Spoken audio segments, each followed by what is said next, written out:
российского телевидения. В студии Андрей Рябченко, и сегодня в программе.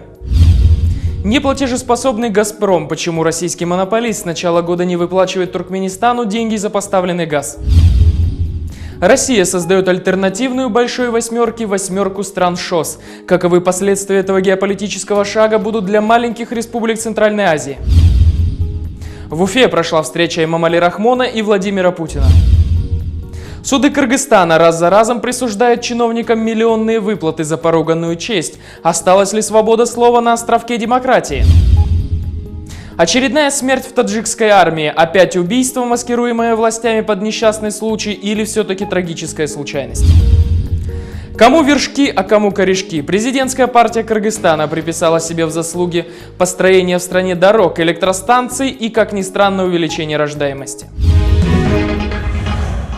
Туркмения объявила газового монополиста России «Газпром» неплатежеспособным. Очевидно, что дело вовсе не в споре хозяйствующих субъектов, а в большой политике, где переплетены не только миллиарды долларов и интересы геополитических держав в этом регионе, но и судьбы бипатридов, людей с двойным гражданством России и Туркмении.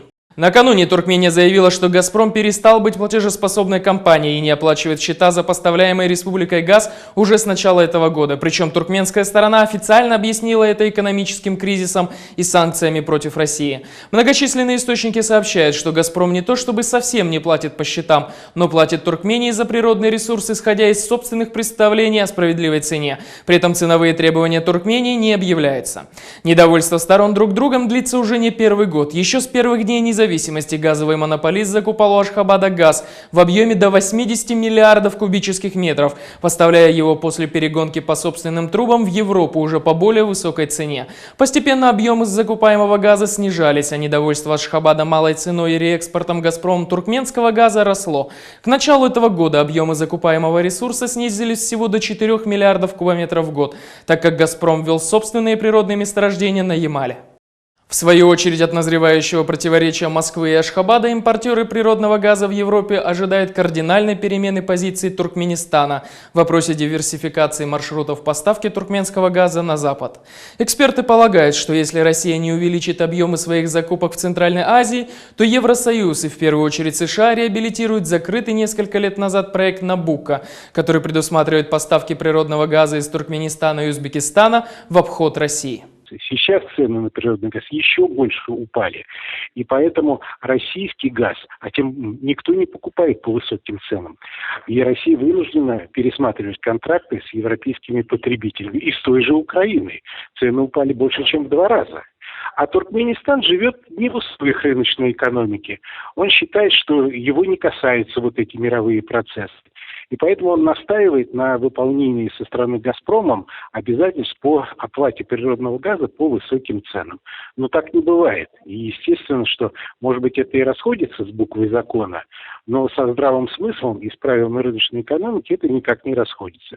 В результате и появились, наверное, вот эти вот инциденты, связанные с тем, что сообщение о том, что «Газпром» полностью не оплачивает поставки туркменского газа в Россию. Есть еще одно очень принципиальное обстоятельство. Мощности по добыче природного газа в России в настоящее время таковы, что Россия не нуждается в туркменском газе, не нуждается в нем. Она способна покрывать все заключенные контракты с потенциальными покупателями за счет своих собственных ресурсов. Туркменский газ в 90-е годы еще поставлялся для газификации южных районов России, таких, например, как Ставропольский край.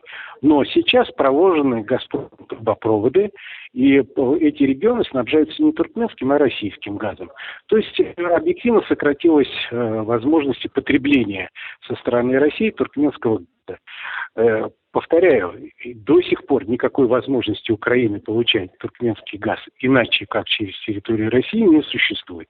Возникали многочисленные проекты, там Транскаспийского газопровода, Прикаспийского газопровода, который должен был идти по территории Ирана, но все эти проекты остались на бумаге. Ни один из них не построен, и даже близко к его реализации ничего не делается. В этом году «Газпром» объявил о снижении объема закупаемого у Туркмении газа с 10 до 4 миллиардов кубометров. Примечательно, что 10 лет назад, когда заключалось соглашение о покупке большого объема газа Россией, вместе с ним был подписан и договор о двойном гражданстве между Россией и Туркменией. Как известно, в мае договор действовать по инициативе туркменской стороны перестал. Так не является ли нынешний газовый конфликт политическим ответом Москвы за прекращение режима двойного гражданства Туркменистана? Ну, нужно прекрасно понимать, что, в общем-то, Туркменистан заинтересован в продаже своего газа. У него и так сокращается экспорт газа, ну, в смысле того, что иранцы тоже стали в 2 с лишним раза меньше закупать туркменского газа.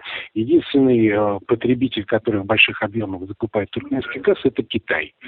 И поэтому я думаю, что Ашхабаду нет смысла делать какие-то политические демарши в адрес России в связи с прекращением договора о двойном гражданстве. Что же касается предположения о том, что такие демарши может делать Россия, ну, все уже юридически в мае этого года этот протокол прекратил свое действие, заключенное в 2003 году.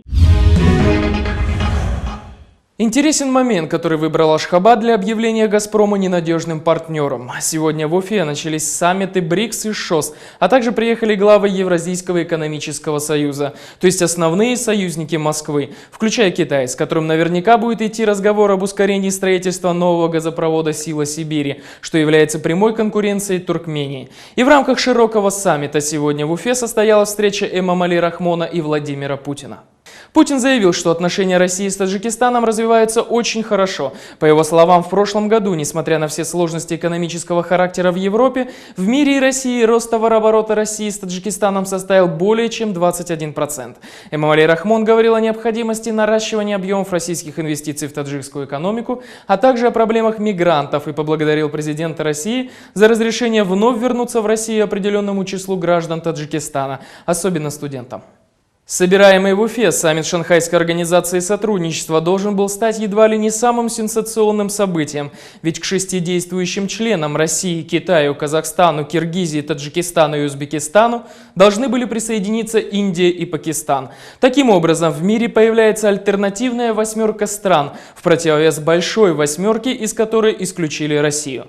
Пока процесс присоединения затягивается, так как противоборствующие Исламабад и Нью-Дели должны согласовать слишком много пунктов, которые долгое время были точками напряжения. Тем не менее, какова будет роль центральноазиатских республик в альтернативной 8 и повлечет ли это для них неминуемое вовлечение в противостояние России и Запада? Мнение эксперта по Центральной Азии Аркадия Дубнова.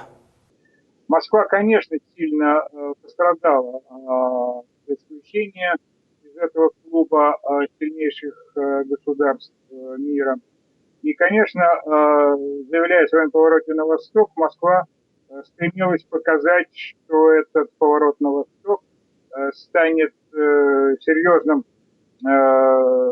серьезной предтечей создания так называемого блистательного Востока, который поставит на место загнивающий Запад, скажем, этого клуба Большой Семерки. Но, по моему мнению, этого не произойдет. Что называется, это есть всего лишь навсего некоторым образом стремление быть богатым и здоровым, чтобы не стать бедным и больным, да. Свидетельством того, что пока не получается даже создать такую 8, становится откладывание приема в ряды ШОС Индии и Пакистана, которое предполагалось осуществить в ходе вот этого саммита. Что же касается роли центральноазиатских государств в будущем ШОС, то я думаю, что как это было и раньше, так остается, тем более и сегодня, для них самым важным остается проблема безопасности и выживания, в первую очередь экономического. И их расчет в рамках ШОС будет состоять в стремлении получить как можно больше дивидендов от таких грандов организаций, как Россия и Китай. В конце я бы хотел выразить соболезнования президенту Киргизии Алмазбека Атамбаева в связи с скоропостижной кончиной его старшего брата, в связи с чем, наверное, он сократит свое пребывание на саммите, либо приедет туда уже после похорон. Далее коротко о новостях Центральной Азии. Туркменские манат и таджикские самани показали самое большое падение по отношению к курсу доллара за первое полугодие этого года. Так, туркменский манат по курсу к американскому доллару упал на 22%, а таджикский самани на 18%. Парламент Казахстана ратифицировал договор о вступлении Кыргызстана в Евразийский экономический союз. В Кыргызстане на 400 миллионов долларов сократился объем импорта за первое полугодие этого года. Резкое падение в основном пришлось на импорт автомобилей. Общая цифра объема импорта составила 2 миллиарда долларов против 2 миллиардов 400 миллионов прошлого года. Суд города Невьянска в Свердловской области арестовал начальника колонии, в которой 4 июля погиб при невыясненных обстоятельствах заключенный кыргызстанец. Внимание властей к инциденту было привлечено после того, как 400 заключенных объявили голодовку, продлившуюся 3 дня. Лжепророк, известный как шейх Тимур, приговорен таджикским судом к 16 годам лишения свободы с отбыванием срока наказания в колонии строгого режима. Согласно приговору, 65-летний Саид Махдихон Сетторов сможет выйти на свободу только в 81 год, если доживет. На 64-м году жизни скончался старший брат президента Алмазбека Атамбаева Калайбек Шаршенов, который в последние годы проживал в сельской местности. Продолжаем выпуск. Очередная трагедия с призывником таджикистанской армии. Труп 18-летнего солдата Абдувахоба Каюмова, призванного только 2 месяца назад, привезли родителям из военной части. Армейские объяснили смерть падением в пропасть на учениях. Родители говорят об убийстве сына старослужащими. По данным Азия Плюс, инцидент со смертельным исходом случился в воскресенье. В понедельник тело Каюмова привезли родителям домой.